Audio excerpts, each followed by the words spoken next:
I had just finished folding my granddaughter's laundry when I heard him, my son-in-law muttering through gritted teeth behind the kitchen wall. "She's just dead weight. When is she leaving?" My breath caught in my throat. I had raised my daughter alone after her father died, worked 3 jobs, sold my jewelry to pay their wedding costs, and gave up my retirement so they could buy this house. And this is how I'm repaid, like I'm a burden. That was the moment I knew I refused to be trampled on any longer. What they don't know is I'm not broke. I own the 5-star hotel they brag about on social media, and tonight, I'm checking in under my name. I used to believe that if I kept giving, kept loving, kept sacrificing, eventually someone would look at me and say, "Thank you."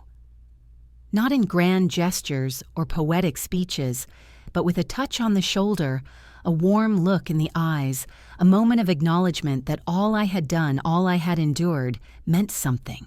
But instead, what I got was this. It happened on an ordinary Tuesday morning. I had just finished folding up a tiny pair of unicorn pajamas, my granddaughter Amelia's favorite, and was heading toward the linen closet when I heard my son-in-law's voice cut through the silence like a blade. "She's just dead weight, Emily. You said she'd only be here for a few weeks." He didn't whisper low enough. I stood frozen in the hallway. The laundry in my hands slipped to the floor as my fingers went numb. For a moment, I wasn't standing in their house. I was somewhere far away, somewhere between disbelief and devastation. My knees weakened under me, and I had to reach for the doorknob just to keep myself upright. Dead weight. That's what he called me. Me Evelyn Hart of Charleston, South Carolina. The woman who raised their daughter alone when her father died in a car accident. The woman who worked 60-hour weeks as a librarian and a waitress just to pay the mortgage and the violin lessons. The woman who sold her wedding ring to pay for their honeymoon when they said they were short. The woman who gave up her chance to retire in peace so she could help them buy their first home when the banks laughed them away. And now I was dead weight. I didn't cry. Not yet. There was something about the tone of his voice, flat, irritated, indifferent, that made it worse than yelling. I had lived long enough to know that rage fades, but contempt rots everything. I walked slowly back to the guest room, the room I was told I could temporarily use until I got back on my feet, but they never asked how I fell or what I had been carrying for them all these years. I sat on the edge of the bed and looked at the same pale blue walls that had once made me feel safe. Now they felt like a cage. And still in that moment, I wanted to believe it was just a slip of the tongue, just a bad day. Maybe he was stressed. Maybe my daughter Emily didn't agree with him. Maybe, but as I looked around the room, I realized the signs had been there all along. The toothpaste cap always missing from my bathroom shelf. The television suddenly broken when I sat down to watch my cooking shows. The dinner conversations that ended the moment I entered the room. The way my daughter said, "Mom, do you really need to make soup today?" We were planning something more modern. It wasn't just him, it was her too, my own daughter. And there it was, the moment of awakening. The quiet shift in my spirit that whispered, "You've given everything. They'll take more if you let them." I refused to be trampled on any longer. That night, while they were out at a dinner party I wasn't invited to, I sat in silence and wrote down every debt they owed me, not in dollars, but in sacrifices. I tallied the violin recitals I attended alone, while they vacationed the birthday cakes I baked from scratch, while they posted takeout from 5-star restaurants, the surgeries I postponed because their roof needed repair. But then I did something else, something far more important. I pulled out the small black notebook I kept hidden in the lining of my suitcase. Inside it were passwords, trust account numbers, and the name of a property that neither Emily nor her husband had any idea I owned, the Gilded Magnolia Hotel. I bought it 12 years ago under a different name thanks to a kind investor who believed in me when I was still wiping tables and shelving books. It had started small. I had reinvested my small inheritance then again and again. The Magnolia became one of Charleston's most talked about luxury hotels. Celebrities stayed there. Honeymooners dreamed of its balconies. And I was just the quiet majority owner who chose to stay in the background. But not anymore. I called the hotel's general manager that evening and told him I'd like to reserve the penthouse for an extended stay. He didn't ask questions. He simply said, "Of course, Mrs. Hart. We'll prepare your suite right away." Mrs. Hart, that's who I am. I'm not dead weight. I'm not a burden. I'm a woman who survived, who thrived, who held back her own power just to make her daughter's world easier. But now, I'm done holding back.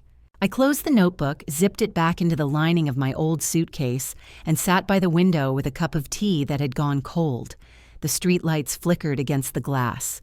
The night was still, but something in me had stirred like a flame that had been burning quietly for years, finally allowed to breathe.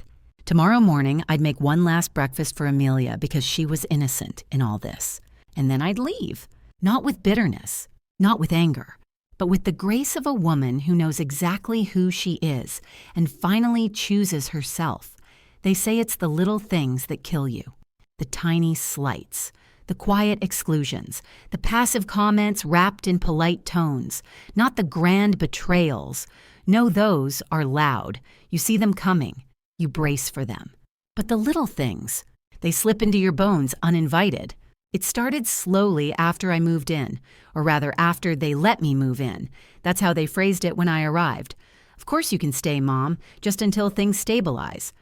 I had come after the market crash wiped out a retirement investment I'd trusted too long.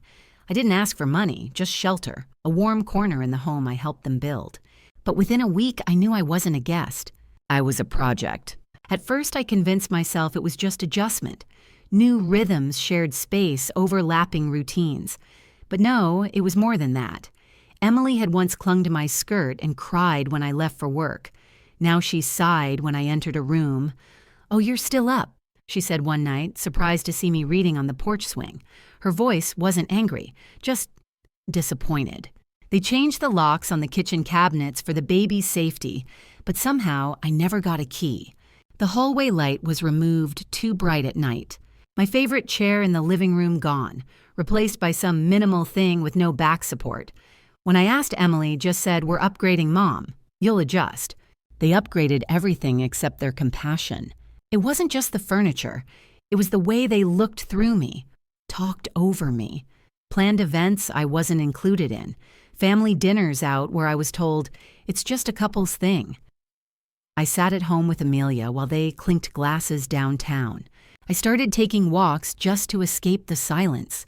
And then came the most painful change of all Amelia's bedtime. I had always told her a story at night. One more tale Grandma she'd whisper, wrapping her fingers around mine. It was our little tradition, my safe space. Hers too. But one night Emily pulled me aside and said we're trying a new routine. No more stories, it overstimulates her. I wanted to protest, but I didn't. I just smiled and nodded, and walked to my room where no one waited for me, where no one knocked. That night, I cried into the same pillow I'd bought for Emily's dorm room years ago. The same one she used when she was heartbroken over her first love. I remembered holding her through that heartbreak, telling her she was worth everything. I remembered making late-night cocoa, watching her favorite movies, singing to her when she couldn't sleep. Now she couldn't even say goodnight. I started counting the hours I spent in that house where I was invisible. 7 meals made, 12 loads of laundry folded, 3 errands run, 4 "I'll be right back" lies when they went out without me. No thank you, not once. I was the unpaid housekeeper, the silent sitter, the ghost. But let me be clear, I don't need praise. I don't need parades, I just wanted to be seen. He called me dead weight, but I was holding everything up. Still, I said nothing, because silence is the language women like me were taught. Silence keeps the peace. Silence avoids confrontation. Silence lets you believe things will fix themselves. But silence is also where self-respect goes to die.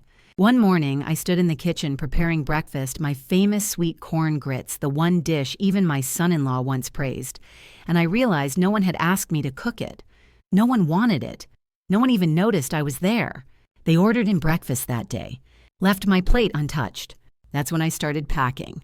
Not just my clothes, but pieces of myself I'd left scattered all over this place. My sewing kit in the hall closet, my cookbooks with the frayed pages, The framed photo of me and Emily on her graduation day that somehow ended up behind a stack of mismatched shoes. I gathered them all quietly. No drama, no tears. They didn't even notice I had begun to vanish. I kept a small suitcase open in the corner of my room. Each night, I'd add a little more. A favorite blouse, my good shoes, the pearl earrings my grandmother gave me, the notebook with the hotel's access codes. I hid it all in plain sight, and still no one asked why I was suddenly quiet, why I skipped meals, why I lingered in the hallway as Amelia slept, pressing my hand gently to her doorframe like I was saying goodbye. Because in truth, I was. I think a part of me had already left. I was no longer desperate for their approval. I didn't want back into the circle I'd been pushed from.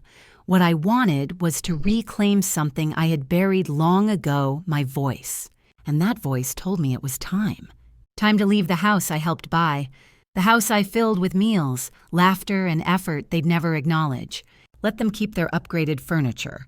Let them keep their silence. Because I had something they didn't know existed, independence, wealth, and the iron-willed dignity of a woman who has nothing to prove anymore. I went to bed early that night and stared at the ceiling fan spinning above me. I thought about how things used to be, how it felt to be needed, respected, loved. But those feelings were no longer welcome here. And neither was I. Tomorrow I would make one final breakfast. Not for them, but for myself. And then I'd leave. Not like a guest overstaying her welcome, but like the rightful owner of a life they never truly saw. They always assumed I had nothing. No money, no options, no life outside their walls. And I never corrected them. Because sometimes silence isn't submission, it's strategy. I sat at the edge of the twin bed that had become more prison than refuge, clutching the notebook that held every secret they had underestimated. Its leather cover was worn from age, the corners curled, but its contents priceless. Inside were the record's wire transfers, shareholder agreements, copies of property deeds, pages marked with dates and signatures, evidence of a life they never bothered to ask about. Let them keep thinking I was just a worn-out grandmother who didn't understand apps and streaming services. It made it easier to move in shadows. They didn't know that every Wednesday for the past 6 years I'd met discreetly with my business advisor, Claire, over lemon cake at a small cafe on Broad Street. I always told them I was volunteering at the library. It wasn't entirely untrue. I did help out with book donations, but it was just a cover. The real story I had quietly grown my savings into a small fortune. Claire taught me about compound interest rental yields dividend portfolios. She showed me how to take the insurance money from my late husband, what was left of it, and make it stretch, grow, expand.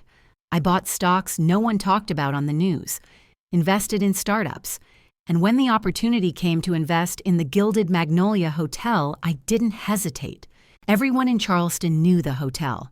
Nestled along the historic district draped in white columns and flowering balconies, it was the definition of Southern charm and quiet wealth. What they didn't know was that the majority shareholder wasn't some flashy tycoon or corporate chain. It was me, Evelyn Hart, the deadweight. The first time I toured the hotel with the developers, I wore the same $30 shoes I wore to Emily's baby shower. No one noticed me. That was fine. I noticed everything. The staff, the layout, the location. I saw what the place could become, not just what it was. Over the next 5 years, I doubled my investment, then tripled it. Now the hotel was thriving, hosting weddings, galas, political events. Celebrities checked in under aliases. And me, I never once stayed overnight. I didn't need to, until now. I smiled to myself that morning, not out of happiness, but out of clarity. The kind of smile that comes when the scales fall from your eyes and you finally see people for who they are, and yourself for who you've always been. I wasn't helpless. I wasn't poor. I was powerful and no one even knew it. The contrast was almost poetic. The same woman who was told she shouldn't waste money on nice coffee was now signing off on champagne orders for a penthouse suite. The same woman who slept in a narrow bed under a creaky ceiling fan was now preparing to move into a suite with marble floors and silk sheets. I had paid for their fridge, their mortgage, their lives. And they had the nerve to call me excess. I called Claire and confirmed the details. "We're ready for your stay, Mrs. Hart," she said, voice calm and warm. The penthouse is being prepared as we speak. You'll be welcomed like royalty. No, not like royalty, like the owner. It felt surreal. I had spent so many years pretending to be small, hunched over grocery bags, apologizing for my presence, trying not to be too much. But now the curtain was lifting, and I was stepping into the spotlight not to be seen by them, but to see myself. Later that afternoon, I sat on the back porch with a journal in hand. I wrote a list not of what they had done to me, but of what I had survived. Lost my husband young. Raised a daughter alone.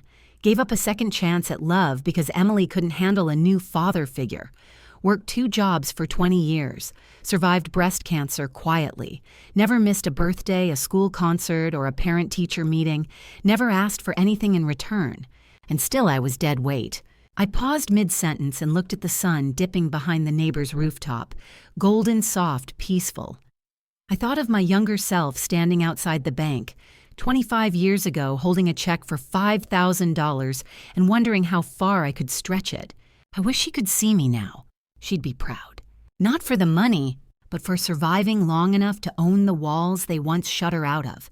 I closed the journal and began packing in earnest not just my things, but my intentions. I no longer felt like I was escaping. I was ascending. I folded my good clothes, my emerald scarf, my navy dress, my Sunday heels. I spritzed my perfume, the one Emily once said smelled like old books, and I smiled. Yes, it did, and strength, and wisdom, and memory. That evening, when Emily returned home, she passed by my open door and paused. "You going somewhere?" she asked, arms folded, tone curious but disinterested. I turned slowly, notebook in hand. "Yes," I said simply. She blinked. "For how long?" I smiled again. The secret kind. The kind that leaves a person more confused the longer they think about it. As long as I need to.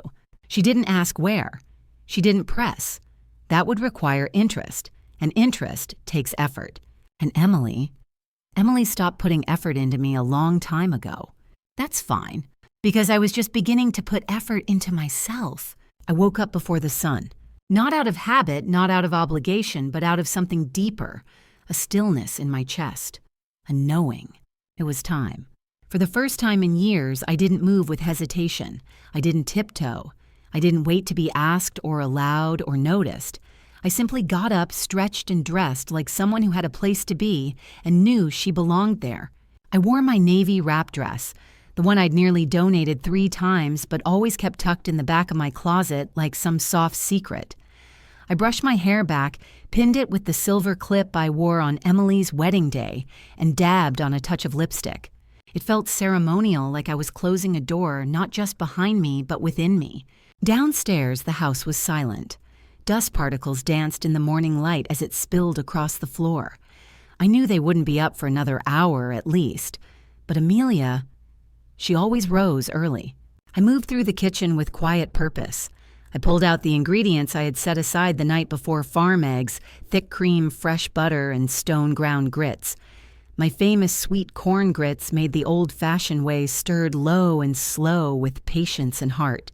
As they simmered, I toasted slices of sourdough, peeled sweet oranges, and set the table with the antique china I had brought from my old house, the one they told me was too delicate for daily use.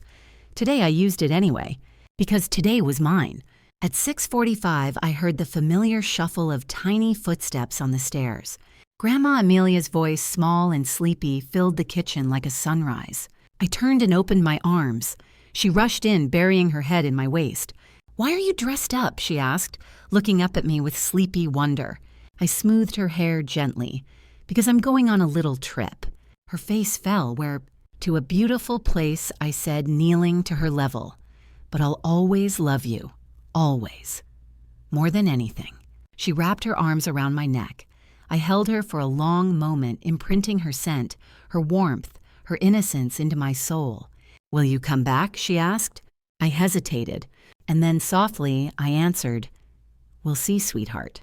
Grown-ups need time, too." I poured her juice and sat beside her as she ate carefully, happily, with tiny bites. I watched her savor every spoonful of grits, her little legs swinging beneath the chair. It reminded me of Emily years ago. Same curls, same smile, So much changes, and yet, some things never do. Emily came downstairs halfway through breakfast, bleary-eyed and scrolling her phone. She didn't look up right away, just mumbled, "Smells good," like a reflex. Then, noticing the table settings, her eyebrows lifted. "What's going on?" she asked. I turned to her steady and soft. "I'm heading out this morning. I just wanted to make Amelia one last breakfast." She blinked. "Heading out where?" "To a place that appreciates me," I said plainly with no bitterness. There was a flicker of confusion, then something like annoyance. "Mom, if this is about yesterday..." "It's about every day," I interrupted gently. She opened her mouth again, but I stood up before she could speak.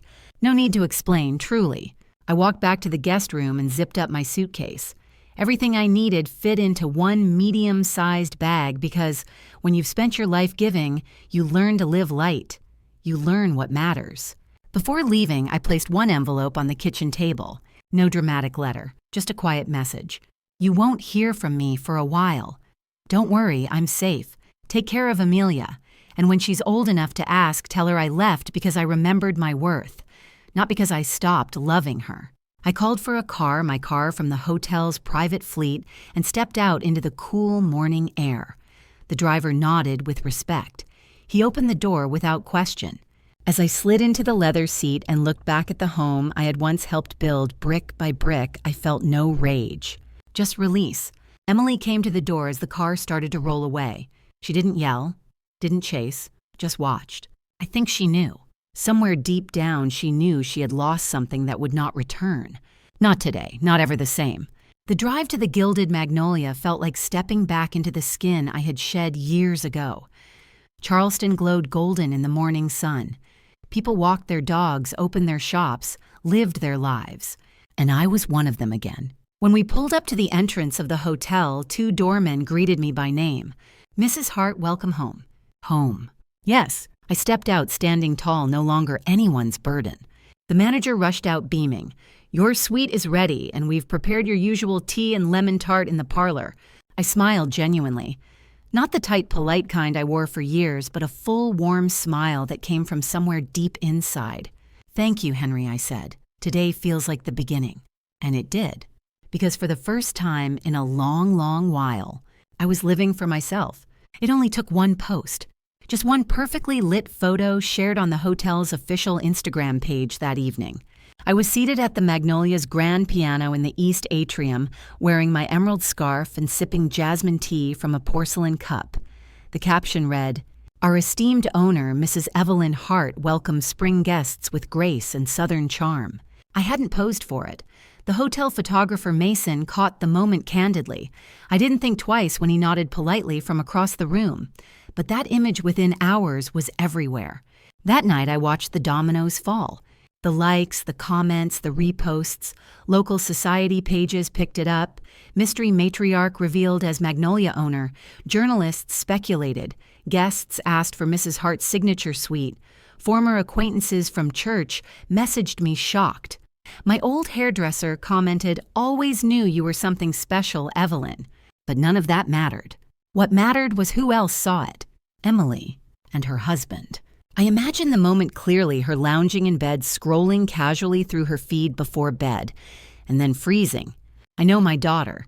Her eyes would have widened, first her mouth opening slowly, then snapping shut. She'd zoom in, confused, thinking it was some kind of mistake. But the caption confirmed it. Owner, me. Then came the panic. The spinning questions. The conversations I could practically hear in my head. How long has she owned it? Why didn't she tell us? Do you think she heard what you said that day? What if the house isn't in our name after all? They'd always assumed I was staying because I had nowhere else to go. They never imagined I had options. The next morning, the text messages began, "Emily, Mom, I saw something online. Can we talk?" Then 10 minutes later, "Are you okay? Why didn't you tell me I'm sorry if we made you feel anything less than welcome?" I stared at my phone, and for the first time in years, I didn't feel the need to respond, because silence now belonged to me. I didn't owe them answers, not anymore. What I owed to myself was peace.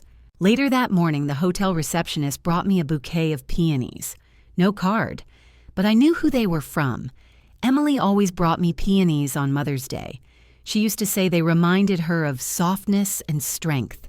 Ironic, isn't it, that she forgot my softness and only remembered my silence? But now the narrative had shifted. Now they weren't ignoring me. They were chasing me. And I didn't need to run. I spent the day in the library lounge, curled up with an old Margaret Atwood novel and a pot of rosehip tea. Guests passed by and nodded with reverence. Some whispered, some smiled with recognition. But no one disturbed me. I was no longer invisible. I was seen. Around noon, I received a call from Claire. They're calling, she said, her tone somewhere between amusement and caution. Let them, I replied calmly. She hesitated. They're panicking Evelyn and apologizing. A lot. Emily left 3 voicemails. She wants to come see you in person. I leaned back against the velvet cushion and looked out at the blooming magnolia trees. Not yet, I said. Claire paused, then added softly, You don't have to forgive them. Not quickly. Not at all. Just because you have power now doesn't mean you owe them mercy. I know, I said, and I did know. But what I also knew was that power wasn't just about revenge. It was about choosing who deserves your peace. Still, I wasn't ready to decide. Not yet. That evening, the hotel hosted a charity gala in the ballroom. Guests dressed in satin and tuxedos, the air fragrant with jasmine and champagne. I watched from the balcony above, unseen yet in control like a queen behind the curtain. The hotel staff treated me like family.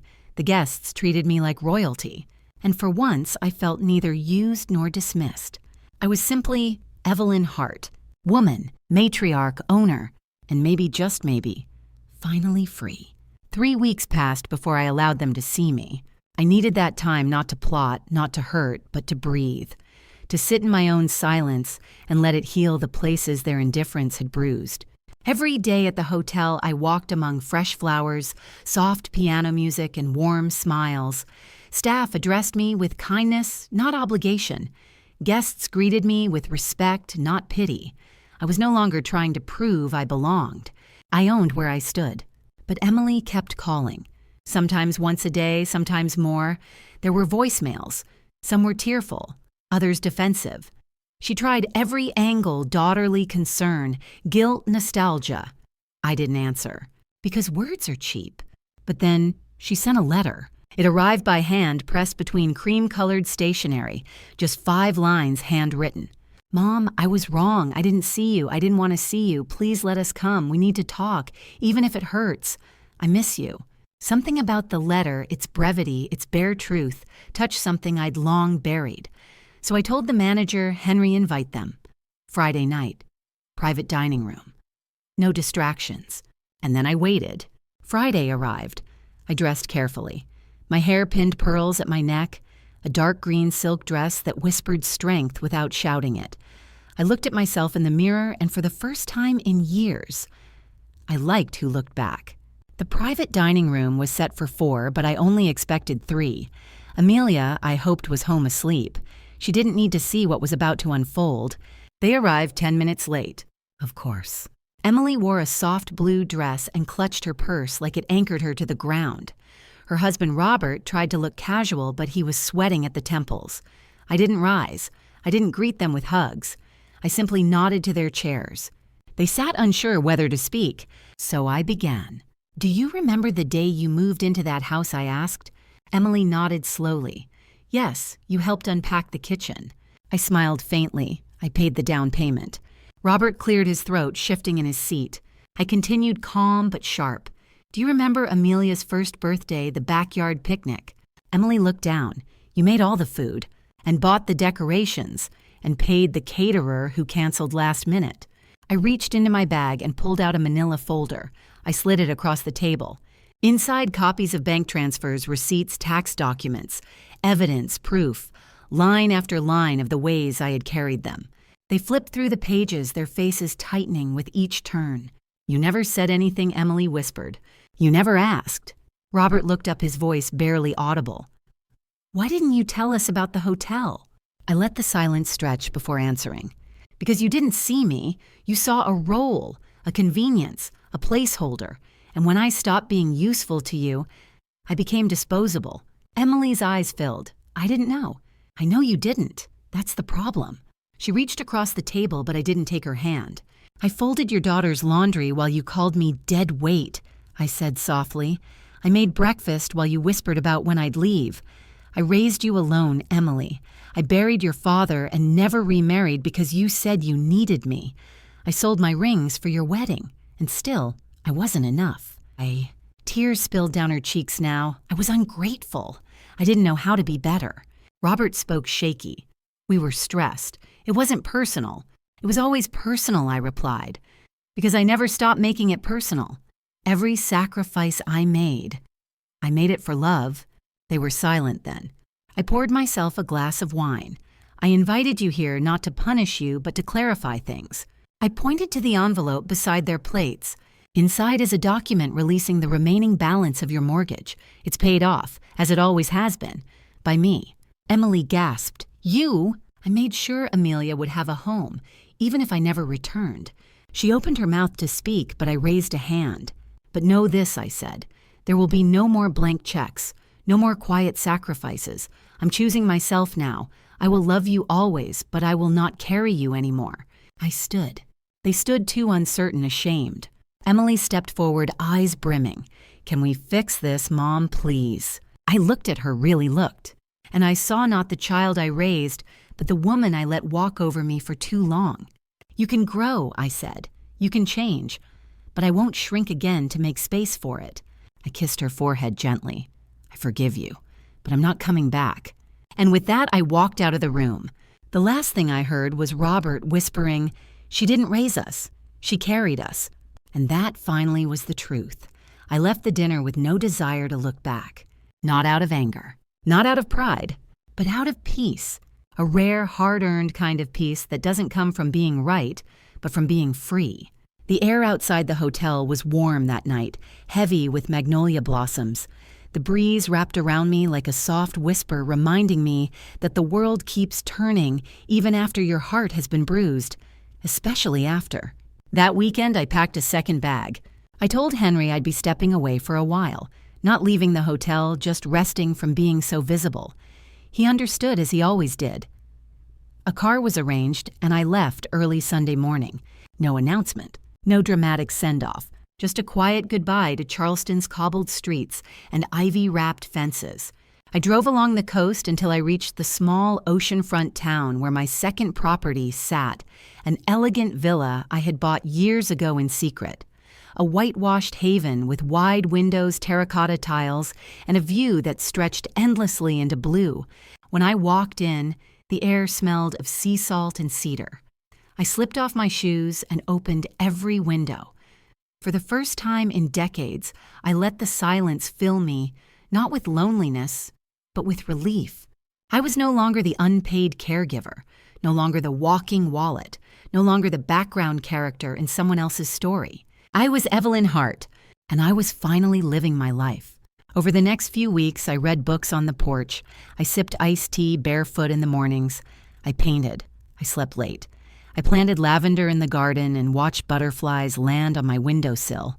I laughed, out loud, for no reason. And slowly, the weight lifted. But forgiveness still lingered in the air, quiet, unresolved.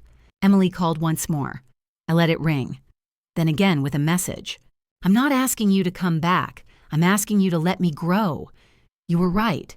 I don't want you to be alone. But I understand now if you need to be. I sat with those words for a long time. Then I wrote back, I forgive you. But forgiveness isn't a key. It's a boundary. I'm choosing joy now. You'll always be my daughter. But I need to be my own woman, too. There was no reply, but I didn't need one. Some things don't need to be rebuilt. Some things just need to be released. One afternoon, I stood at the edge of the cliffs behind my villa watching the tide swell. I thought about the word burden, about how easily people use it to define what they refuse to understand. But I was never a burden. I was the bridge, and bridges get worn, but they also endure. I smiled, wind in my hair, heart steady. I had loved deeply, given recklessly, forgiven quietly. And now I chose me. Epilogue. A year later, Amelia sent me a postcard. Just 5 words scribbled in wobbly handwriting. "Grandma, you're my hero always." I framed it, placed it by the window, and every morning as the sun rose over the ocean, I smiled. Not because I was needed, but because I was finally beautifully free.